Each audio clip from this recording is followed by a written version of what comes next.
À ma connaissance, le découpage en nations n'est pas prévu dans le livre dans le chapitre 1er de la Genèse.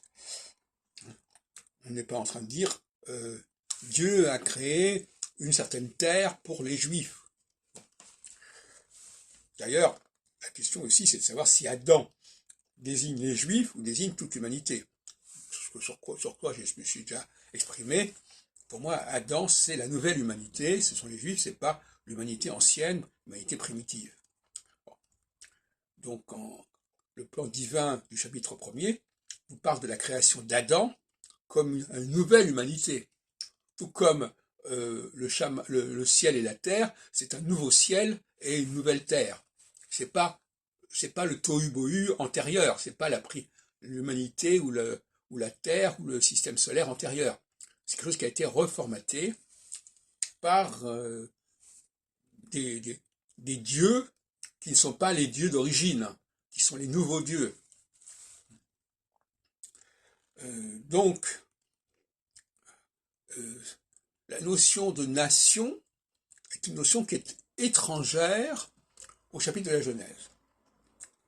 Sauf que, à un moment donné, on nous parle de la tour de Babel, et on nous dit que la tour de Babel va être détruite, et que l'on va y avoir une multiplicité des langues. Mais une multiplicité des langues, ça veut dire aussi une multiplicité des nations. La nation et la langue étant liées. Et donc,